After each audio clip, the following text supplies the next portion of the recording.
Hello everyone. আজকে আমাদের filter করার পর যে সকল স্টকগুলো এসেছিল তার মধ্যে আজকে আমরা রিলায়েন্স আর বিপিসিএল এই দুটো স্টকে হচ্ছে ট্রেড নিয়েছিলাম। আমাদের রিলায়েন্সের প্ল্যান ছিল হচ্ছে রিলায়েন্সে আমরা ট্রেড নিয়েছিলাম অপশন সেলিংয়ে, আর বিপিসিএলে হচ্ছে ফিউচার সেলিংয়ে। বিপিসিএলে আমাদের টার্গেট ক্যান্ডেল ছিল হচ্ছে 11টার ক্যান্ডেল।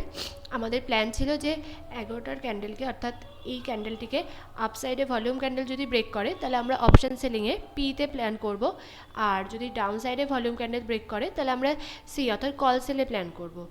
তো 11টার ক্যান্ডেলটিকে আপসাইডে ভলিউম ক্যান্ডেল ব্রেক করায় আমাদের ট্রেডে এন্ট্রি হয় হচ্ছে 11টা 10-এর ক্যান্ডেল।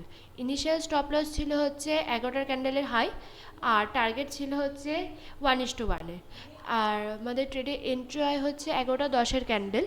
এবার 11টা 10-এর ক্যান্ডেলে এন্ট্রি হওয়ার পর রিলায়েন্সের মেন চার্টে অর্থাৎ 9টা 15-এর ক্যান্ডেলে স্ট্রং রেজিস্ট্যান্স থাকায় আমরা 11টা 20-এর ক্যান্ডেলে তৈরি হওয়ার পর ট্রেলিং স্টপ লস দিই, এবং ট্রেলিং স্টপ লস দেয় আমাদের 11টা 20-এর ক্যান্ডেলে ট্রেলিং স্টপ লস হিট হয়।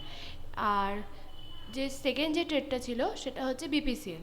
বিপিসিএলে আমাদের টার্গেট ক্যান্ডেল ছিল হচ্ছে 11টা 49-এর ক্যান্ডেল।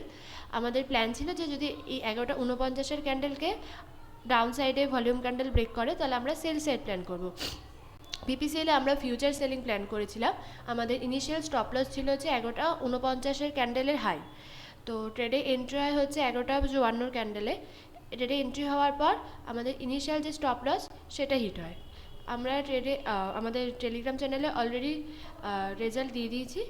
আবারও বলছি, আমরা কোনো রকম কল প্রোভাইড করছি না, শুধুমাত্র আমাদের ট্রেডের প্ল্যানটুকু আমরা চ্যানেলে দিচ্ছি, আর রেজাল্টটুকু সেটা আমরা টেলিগ্রাম চ্যানেলে পোস্ট করছি। আজকে এইটুকুই ছিল আপনাদের সাথে শেয়ার করার জন্য। আজের মতো এইটুকুই, ধন্যবাদ।